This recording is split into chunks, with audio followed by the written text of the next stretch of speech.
Éxodo 22, bueno, Éxodo 21 y 22, vamos a leer algunos versículos y también Gálatas 6,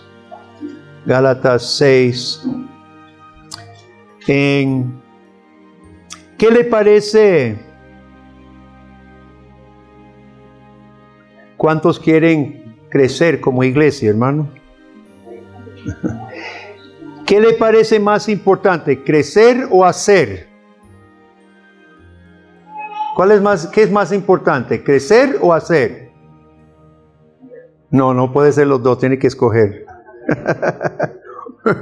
Los dos son importantes, pero ¿cuál es más importante? Vamos a ver. En Éxodo 19, esta es una serie, este es el cuarto mensaje sobre una serie. ¿Cuál serie? Unos a otros. Lo primero es amarnos unos a otros. Segundo, edificarnos unos a otros. Tercero, amonestándonos unos a otros. Y este es apoyándonos unos a otros. En Éxodo 19, Dios acerca a su pueblo a Sinaí. Y vamos a leer solamente 18 al 20 aquí. Todo el monte, Éxodo 19, 18. Todo el monte Sinaí humeaba porque Jehová había descendido sobre él en fuego. Y el humo subía como el humo de un horno. Todo el monte se estremecía en gran manera. El sonido de la bocina iba aumentando en extremo. Moisés hablaba y Dios le respondía con voz tronante. Y usted se acuerda que los israelitas se asustaron al final de los 10 mandamientos y dijeron que no nos hable más Dios. Háblanos tú, a Moisés le dijo, ¿verdad? Y descendió Jehová sobre el monte Sinaí, sobre la cumbre del monte, y llamó Jehová a Moisés a la cumbre del monte, y Moisés subió. Ahora, lo que sigue, hermanos, es el libro del pacto, que son capítulos 20 al 23. Eso forma un libro, forma una sección que Dios entrega a Moisés como mandamientos. Y vamos a ver en Éxodo 22 algunas de las cosas que Dios manda como parte de este libro. 22, empezando en el 21. Éxodo 22, 21, dice así: Al extranjero no engañarás ni angustiarás, porque extranjero fuiste vosotros en la tierra de Egipto. A ninguna viuda ni huérfano afligiréis, porque si tú llegas a afligirles y ellos clamaren a mí, ciertamente oiré yo su clamor. Y mi furor se encenderá y os mataré a espada. Y vuestras mujeres serán viudas y huérfanos vuestros hijos. Cuando prestares dinero a uno de mi pueblo, al pobre que está contigo, no te portarás con él como logrero, ni le impondrás usura. Si tomares en prenda el vestido de tu prójimo, a la puesta del sol se lo devolverás, porque solo eso es su cubierta, es su vestido para cubrir su cuerpo, en que dormirá. Y cuando él clamare a mí, yo le oiré, porque soy misericordioso.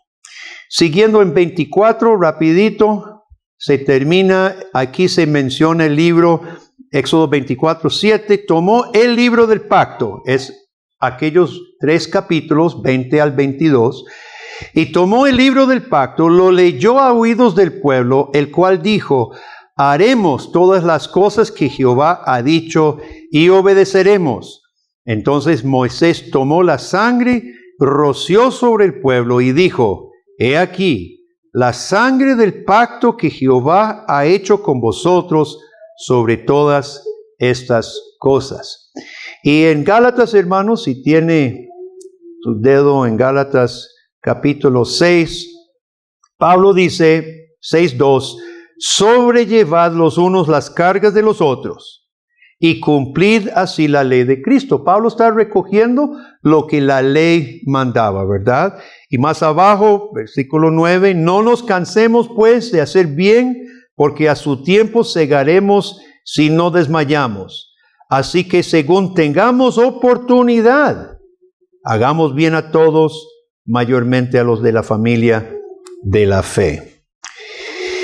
En primer lugar, Dios manifiesta, Dios comunica aquí que quiere que su pueblo sea un pueblo consciente, un pueblo que tenga un corazón considerado, un corazón consciente. Volviendo a Éxodo 22, 21, en la palabra extranjero, que se traduce aquí, abarcaba a todos los que no eran judíos, los que no eran ciudadanos de Israel. Visitantes, viajeros que pasaban por Israel, hoy los llamaríamos turistas, refugiados, inmigrantes, viajeros. No debían angustiarlos. Ustedes necesitan recordar, porque uno tal vez piensa, ¿y qué gran cosa Israel con un pedacito de tierra en comparación con el gran reino de Egipto y los grandes reinos de los asirios y los persos y los babilónicos? ¿Qué es la importancia de este Canaán? No, hermano. Esa tierra, bueno, hasta el día de hoy se pelea. ¿Por qué?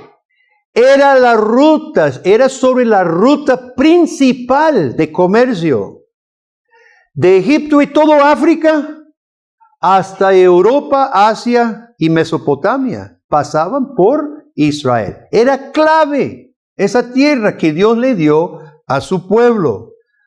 Muchos pasaban por esa ruta. ¿Y cuál es la tendencia humana al extranjero, hermanos? A los que no conocen o a los que pasan por tierra ajena. Cobrar tributo, maltratar, aprovecharse. A mí me han contado que en los tiempos viejos de Costa Rica, estamos hablando de hace bastantes años, llegaba algún campesino humilde a San José a comprar alguna cosa, posiblemente hizo el viaje, no sé, en carreta o a pie, y aquí le esperaba cada clase de timo para quitarle el poquito de dinero que traía. El corazón humano no cambia, y especialmente con el extranjero, con el desconocido, como el que no es parte del grupo. Muchas veces nos aprovechamos de forma fea. Dios dice claramente, no engañarás ni los angustiarás. No bastaba ser solamente buena gente con los extranjeros. Calvino relaciona esto con el octavo mandamiento. ¿Qué es el octavo mandamiento? ¿Qué es el octavo mandamiento? No hurtarás. Calvino relaciona esto con no robar. Dice que si Dios no hubiera incluido esta parte, los israelitas habrían creído que el no hacer daño a los suyos estaban en obediencia a Dios. Pero dice Calvino, cuando Dios encomienda a visitantes y viajeros como si fuera familia propia, de esta forma entendían que la equidad debía ser practicada con todos los hombres. Qué tremendo, hermano. La tendencia nuestra es hacer distinción, ¿no? Del grupo nuestro y de los otros. Y hacemos muchas veces doble ética, doble moral con los que queremos, la familia, el grupo y con los de afuera. Pablo dice, en cuanto tenga oportunidad, haced bien a todos, mayormente la familia de Dios, la iglesia, porque es con quienes que tenemos que ver, pero dice con todos. Ahora, ¿en qué se basa esto? Lo hemos visto desde el primer mensaje de esto de unos a otros, hermanos. Dios dice, no oprima ni angustie al extranjero, porque fuisteis vosotros extranjeros, fuisteis en la tierra de Egipto. ¿En qué se basa esto, hermano? La salvación. Esto no es una ley para salvarse. Usted no se va a salvar ni ganar méritos con Dios portándose bien con la gente. Es porque Dios había rescatado a los que eran extranjeros y esclavos en Egipto. Por eso Él dice, recuerde lo que eran. Recuerde de dónde los salvé. Y nosotros mucho más motivo. Estábamos esclavizados a algo peor que un faraón. Al demonio y al pecado Dios nos ha librado. Y ese debe ser la motivación, hermano. Nosotros ahora hemos sido rociados con mejor sangre. No sangre de toros y becerros. Guácala. Hemos sido rociados del corazón con la sangre de Cristo. Y nosotros tenemos mucho mayor motivación por cumplir que tenían aún los israelitas. ¿Cómo llamamos a un grupo? ¿Cómo llamamos a una iglesia que no sabe expresar consideración? ¿Cómo llamamos a un individuo que no sabe expresar consideración? Que no sabe expresar conciencia para las personas. Bueno, mejor no diga algunos de los términos con que llamamos ese tipo de persona. Dios le dice, esa persona es malagradecida. Así Dios le llama.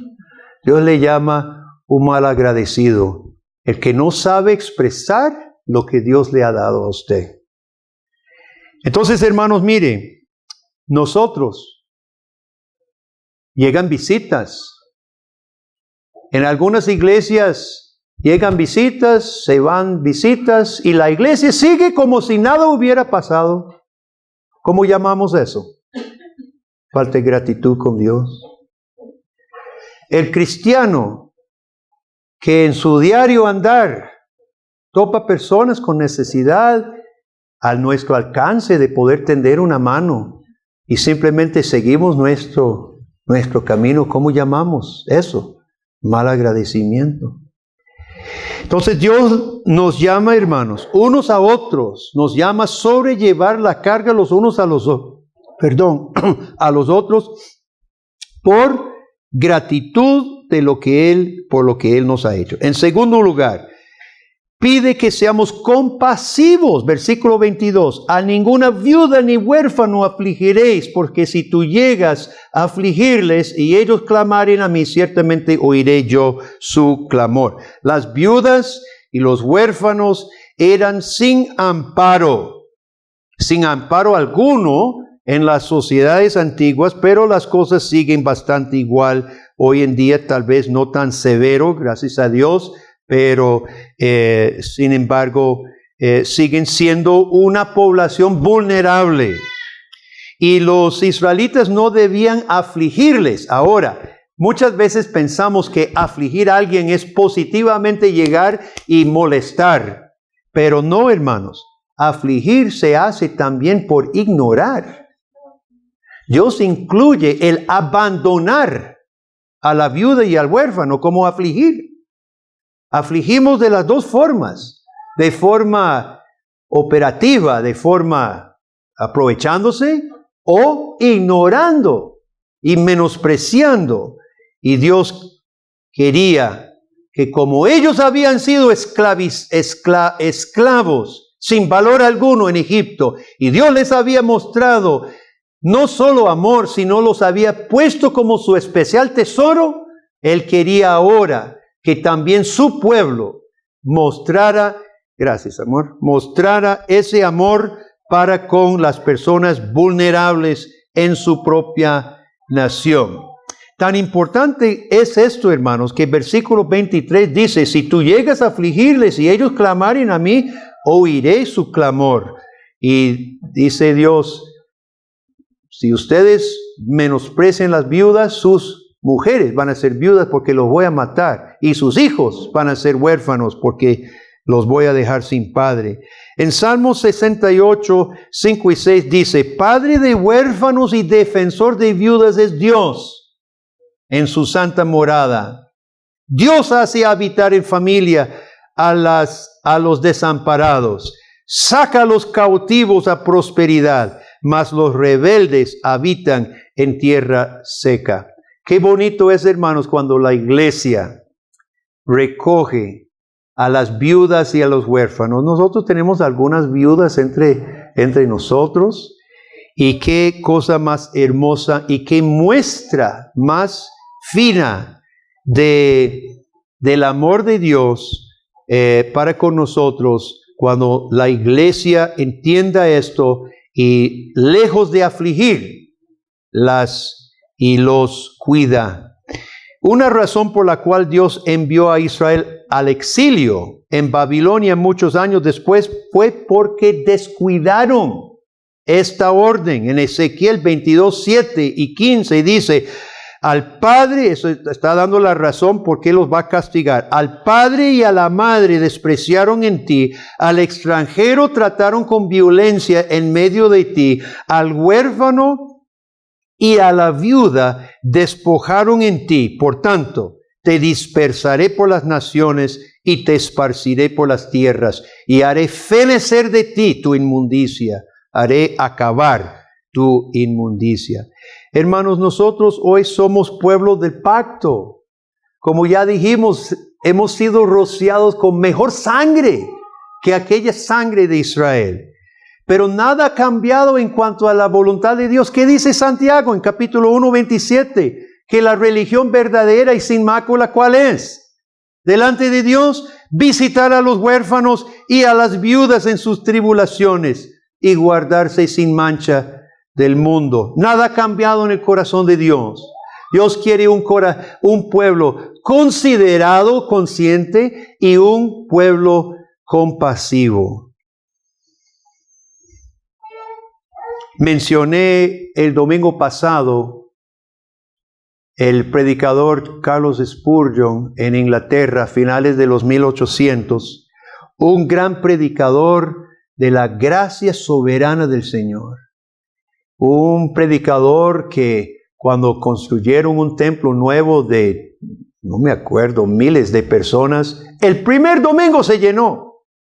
Triplicaron el tamaño del templo y el primer domingo estaba lleno, porque predicaba poderosamente el amor de Dios, la justicia de Dios y la obra de Cristo. Pero hablan demasiado poco, hermanos, del fruto de la fe de Spurgeon, del fruto práctico que obra la gracia soberana de Dios. Porque la iglesia de Spurgeon, motivado por él, por el pastor, compraba apartamentos, crearon orfanatorios, apoyaban a las viudas y hacía mucha obra diaconal, obra práctica de amor. Hermanos, no podemos decir que creemos en la gracia libre de Dios si no somos capaces de mostrar gracia libre de Dios para con nuestro prójimo. No podemos decir que creemos en la gracia libre del Señor si no somos capaces de mostrar esa gracia a otros. Dios quiere un pueblo compasivo, misericordioso. Entonces, hermanos, mire, ahí donde está usted, Dios te conoce, usted conoce su propia vida. Ahí donde estamos cada uno, porque no responde a Dios del pacto pensando, conozco cierta persona, conozco cierta situación en que yo puedo ayudar, y se compromete delante del Dios del pacto, porque no piensa en alguien a quien usted puede manifestar la gracia que usted ha recibido del Señor. Estamos en una reunión de pacto. Nuestro Dios de pacto nos ha convocado, y en el pacto hay dos partes, y Dios pide no solamente que vengamos, sino que respondamos a lo que Él nos llama. En tercer lugar, Dios quería que su pueblo fuera generoso y no egoístas. Cuando debían prestar dinero al pobre, no debían cobrar intereses. Todos nosotros conocemos los horribles casos de los prestamistas que se aprovechan de situaciones tristes, familiares, y se van con todo lo que puedan, con intereses altísimos, etc. Dios sabía que esto es un mal de los seres humanos, de aprovecharse de la situación fatal de las personas. No tienen, entonces agarran su reloj que su abuelo le heredó y es valiosísimo y lo tiene que ir a empeñar porque su hijo está enfermo y no tiene que pagar. Y eso es toda la vida y en todo lugar, hermano. Y Dios dijo, vea, hasta la túnica que usted recibe en prenda, no puede dejárselo hasta el día siguiente. O sea, casi es irónico, ¿verdad? Dios no permitía que al pobre. Ahora, la Biblia no prohíbe intereses. Jesús mismo, con la parábola de los talentos de plata, le dice al malvado que lo enterró, dice, por lo menos, ¿por qué no lo puso en el banco para que ganara algunos intereses? La Biblia no está en contra de cobrar intereses en tratos de negocio, ¿verdad? Eso es otro tema, pero quedemos claros. Sin embargo, cuando se trata de una persona necesitada, la iglesia debería socorrer sin buscar aprovecharse de su necesidad. ¿Y cuál es el motivo? Otra vez, versículo 27, véalo. Porque dice, tiene que devolver su vestido. Y cuando él clamare a mí, yo le oiré, porque soy, ¿qué? Misericordioso. Otra vez, hermanos, porque soy misericordioso. Jesús en Lucas capítulo 6 dice algo parecido cuando dice así las siguientes palabras. No tiene que buscarlo, voy a leérselo. Dice Jesús, si hacéis bien a los que os hacen bien, ¿qué mérito tenéis? Porque también los pecadores hacen lo mismo. Si prestáis a aquellos de quienes esperáis recibir, ¿qué mérito tenéis? Porque también los pecadores prestan a los pecadores para recibir otro tanto. Amad pues a vuestro enemigo y haced bien. Prestad no esperando de ello nada, y será vuestro galardón grande. Y seréis hijos del Altísimo, porque Él es benigno para con los ingratos y los malos. Otra vez, hermano, de fundamento, la motivación es que yo he sido ingrato y malo para con Dios, y Él fue benigno conmigo. Entonces termina Jesús diciendo, sed pues misericordiosos también, como también vuestro Padre es misericordioso. La motivación siempre es, hermanos, lo que nosotros hemos sido malos, malagradecidos. Lo que Dios ha sido, bueno, misericordioso, amoroso. Y eso ahora recibido por Dios en Cristo, rociados con la sangre del Cordero perfecto, hermano. Dios demanda de que el que profese haber conocido la gracia de Dios, lo demuestre con sus acciones, lo demuestre, porque yo soy misericordioso, dice Dios, para que se llamen hijos del Altísimo. Hijos del Altísimo, qué título más grande, hermano. Yo creo que cuando nos presentamos, ¿verdad? Una persona nueva, mucho gusto, yo soy Guillermo. Yo creo que nunca decimos, yo soy Guillermo Green, hijo del Altísimo. Claro, en nuestros tiempos, desafortunadamente, se ha tergiversado todo el concepto de somos príncipes y somos hijos de Dios. Lamentablemente, se ha tergiversado todo ese concepto. Pero Jesús dice, para que seáis llamados hijos del Altísimo, y nosotros bíblicamente comprendemos qué tremendo es esto, no es merecido, es pura gracia, es a pesar de lo que somos por naturaleza, no somos hijos del Altísimo, somos hijos del diablo, y Dios por su misericordia nos ha redimido, y dice que practiquemos la misericordia para que seáis llamados hijos del Altísimo. Nosotros sabemos, hermanos, Juan Carlos estaba hablando hoy en la Escuela Dominical de Adultos del hogar y los valores en el hogar. que se reflejan en los muchachos, en los hijos de la casa. Y muchas veces uno ve, tal vez el papá y la mamá en público se portan muy bien, pero se ve actitudes en sus hijos que provienen de la casa. Yo les conté, no sé, no me acuerdo cuándo era, de un profesor mío que tuve, que cuando recibió una iglesia era joven, pastor joven, y empezó a visitar a los miembros de la iglesia que no se estuvieran congregando. Y él fue a un muchacho ya grande, ya en sus años 20, 30, que no había vuelto a la iglesia, era hijo de un anciano de la iglesia, pero había abandonado la iglesia. Entonces mi profesor, que era pastor en ese momento, fue a verlo y le recibió y se sentó y le dijo: hombre, ¿en qué te puedo ayudar? Nos preocupamos por tu alma y tu corazón, cuénteme. ¿Y sabe qué fue la respuesta del muchacho? Yo creo que esto se lo he contado, pero lo voy a decir otra vez. Dijo el muchacho: mire, señor, si tan solo la mitad de las cosas que mi papá dice que están mal en esta iglesia, yo no quiero nada que ver con ella. ¿Qué fue lo que pasaba?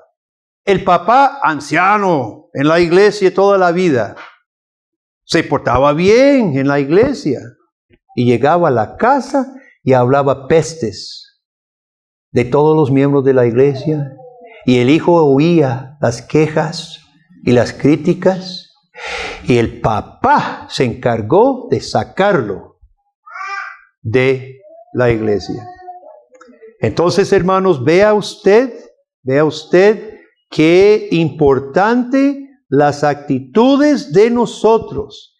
Y ahorita vamos a hablar de lo práctico en eso. Hermanos, la educación en nuestro país, la educación moderna, está diseñada para crear egoístas. Los nuevos currículum de educación sexual y todo es para que el joven le dé rienda suelta a lo que quiera, a lo que sienta.